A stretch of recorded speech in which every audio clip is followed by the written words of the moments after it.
আসসালামু আলাইকুম সবাইকে। সবাই কেমন আছেন? আশা করছি ভালো। সকাল সকাল একটি ব্লগ শুরু করলাম। আলহামদুলিল্লাহ রাব্বিল আলামিন। এদিকে দেখেন বাচ্চারা রাত পর্যন্ত খাওয়া দাওয়া করছে। এই যে দেখেন অবস্থা, ওগুলো সব পরিষ্কার করি, সাথেই থাকুন। এদিকে চলে আসলাম সব কিছু পরিষ্কার করার জন্য। ঘুম থেকে উঠলাম, উঠে দেখি রান্নাঘর একদম ফ্লোর থেকে শুরু করে টেবিল টুবিল যা আছে সব কিছু নোংরা হয়ে রয়েছে। রাত্রে ওদেরকে আমি খাবার টাবার বানাই দিয়ে গেছি, উপরে দিয়ে আসছি। তারপর ওরা রাতের বেলা নিচে নাইমা কি খাওয়া দাওয়া করছে আল্লাহ পাক জানে। তো একদম নোংরা হয়ে রয়েছে টেবিলটাও, নিচেও। এখন এগুলি পরিষ্কার করব। আসলে সকালবেলা ঘুম থেকে উঠে আরবির ঘরে কি কাজ করি সব সময় শেয়ার করা হয় না ওইভাবে। ঘুম থেকে উঠে আমি কি কাজ করি, কিচেনে কতটুকু কাজ থাকে দেখেন। ঘুম থেকে উঠে সর্বপ্রথম আমি আগে রান্নাঘরটা আমি পরিষ্কার রাখি, কারণ রাতের বেলা যখন আমি ঘুমাতে যাই তার আগে রান্নাঘরটা একদম ডেটল দিয়ে পরিষ্কার করে, তারপর টেবিল টুবিল স্প্রে দিয়ে পরিষ্কার করে একদম সুন্দর করে রেখে তারপরে যাই।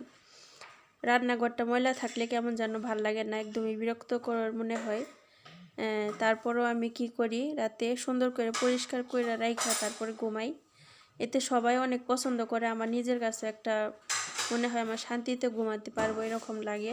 আলহামদুলিল্লাহ। আমার মতো কে এরকম অবশ্যই কমেন্টে জানাবেন। তো সুন্দর করে পরিষ্কার করে যাওয়ার পরও বাচ্চারা খাইছে, খাওয়া দাওয়া করে একদম ময়লা করে ফেলাইছে। তারপরে আছে আবার আমাদের বাসায় 3টা বাচ্চা আছে। তারপরে হচ্ছে আবার ওনার বান্ধবীর মেয়ে আছে কয়েকটা, ওরা ওইখানে আছে। মানে কি বলবো, বাড়ি ঘর যতবার পরিষ্কার করতেছি আমি, মানে ওনারা সফর থেকে আসার পরই এমন একটা কাহিনী করতেছে। মানে কয়দিন ধরে আমি মানে টুকিটাকি কাজ সারাদিন করতে হয়।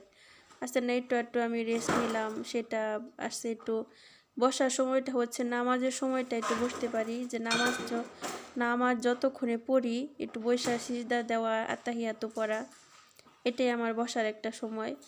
আর হচ্ছে পানি খাওয়ার সময়টা। এছাড়া কোনো জিরানি নাই কাজের মধ্যে। যে সকালবেলা ঘুম থেকে উঠি একটা না একদম রাত পর্যন্ত, বিশ্বাস করেন হাত পা ব্যথা হয়ে যায়, হাঁটতে হাঁটতে পায়ের পাতাগুলা ব্যথা করে এমন লাগে। তারপরও রেস্ট নিতে পারি না, ইচ্ছা করলেও পারি না, ভয়ে থাকি কখন না জানি কোন কথা বইলা ফেলাই। আগে এরকমটা হয় নাই, যখন থেকে এই বাসায় আসলাম তখন থেকে এইগুলা। কারণ আমি যখন মুরব্বি আন্টিদের বাসায় ছিলাম তখন মমেনা ছিল, এরকম একটানা কাজ করি নাই। একটু বসছি, জিরাইছি, দেখা গেছে কাজের ফাঁকেও আধা ঘন্টা 1 ঘন্টা জিরাই ফেলাইছি। তো এখানে হয় না আসলেই, মানে মমেনা যাওয়ার পর থেকে সব কিছু কেমন যেন উল্টাপাল্টা। আর আমার তো কোনোভাবে মন টিকে না। মমেনা ছিল, আমার অনেক ভালো লাগছে। এখানে আসার পরও আমি অনেকবার মমেনার সাথে কথা বলছি। যখন আমি টায়ার্ড হয়ে গেছি কাজ করতে করতে, তখন দেখা গেছে বলছি যে ম্যাডাম ওদের বাসায় যাব, ওনারা নিয়ে গেছে কিংবা ওনারা গেছে, ওদের সাথে গেছি। মানে আমার কাছে মনে হয়েছে যে আমার সব কষ্ট বুঝে চলে গেছে, যদি মোমেনের কাছে আমি গেছি এরকম লাগছে। আর এখন কেউ নাই, আমি যেমন একা হয়ে গেছি একদম। মনে একটা ভালো মন্দ শেয়ার করতে পারি না, মানে কোনোভাবেই যেন। এখন বিশ্বাস করিনি, একটা সময় আমার কাছে লাগতেছে একটা দিন আমার কাছে একটা মাসের মতো লাগতেছে, আর একটা বছর আমার কাছে একটা যুগের মতো মনে হইতেছে। যে আমি খালি আল্লাহর কাছে বলতেছি যে আল্লাহ তুমি কবে শেষ করবে বিদেশের রিজিক। বিশ্বাস করেন আমি কথা বলতেছি, তারপর আমার চোখ দিয়ে পানি এসে পড়ছে। মানে এখন আমার কোনোভাবেই মন টিকতেছে না। আমি সবাই আমার জন্য দোয়া করবেন। আমি যে কয়দিন আমার রিজিক আছে বাইরে, এই কয়দিন আল্লাহ যেন আমারে সহি সালামতে রাখে, মনটার মধ্যে একটু আনন্দ দেয়। আমি একটা সময়, এই সময়টা আমার কাটতেছে এত কষ্টে।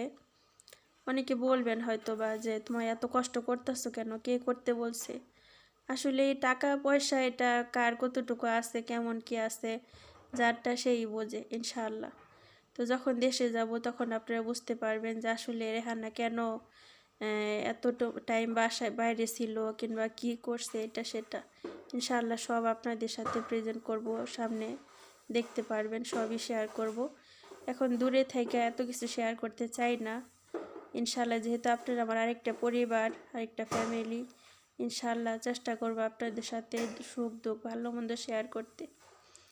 তো যাই হোক, এদিকে কাজকর্ম করলাম, এদিকে আবার একটু ময়লা টয়লা বিস্কিট খাইছে, চকলেট খাইছে, তারপরে কমপ্লেক্স খায় চকলেটের মতো ভাজা, ওগুলা খাইছে, মানে নোংরা করে ফেলাইছে। এক হচ্ছে আমার পছন্দ হয় না এভাবে নোংরা, তারপরে আবার ম্যাডাম ওইটা দেখলেও চিল্লাপাল্লা করব। তো রান্নাঘরটা সুন্দর করে পরিষ্কার করলাম, কইরা আজকে আচার বানানোর কথা। তার জন্য আচারগুলো আমি এই যে দেখেন আচারের ইয়েগুলা লেবুগুলা শুকায় গেছে, এগুলো নিয়ে আসলাম ভিতরে আচার বানাবো। তো জানি না কতটুকু কি হয়, তারপরেও চেষ্টা করবো আপনাদের সাথে শেয়ার করতে। আমার আশা আছে রান্নাবাড়ি শেষ করে তারপরে আচার বানাতে। তো আজকে যদি ভিডিওটা না দিতে পারি তা আপনারা কালকে পাবেন ইনশাআল্লাহ, কালকে মিস নাই ইনশাআল্লাহ ইনশাআল্লাহ। আর আমি ম্যাডামরে বলছি কিছু কিছু জিনিসপত্র আছে এটার মধ্যে দিতে হবে, ওগুলা শেষ হয়ে গেছে। যেমন আছে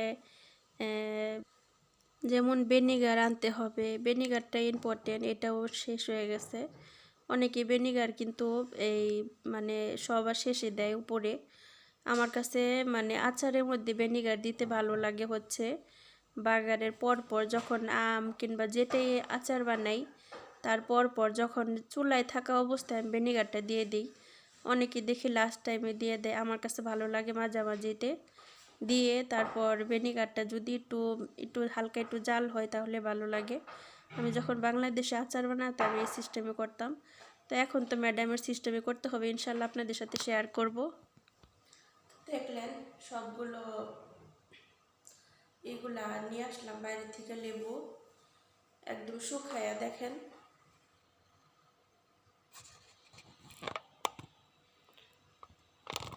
একদম বইরা বইরা দিছিলাম, দেওয়ার পর একদম শুকাইয়া অর্ধেক হয়ে গেছে, কম অর্ধেক। তো এগুলি আচার বানাতে হবে, কিন্তু এখন আমি করব না, ম্যাডাম ঘুম থেকে উঠলে দেখি উনি কী করে, তারপরে ইনশাআল্লাহ আপনাদের সাথে যতটুকু পারি চেষ্টা করব শেয়ার করতে, ইনশাআল্লাহ সাথেই থাকুন।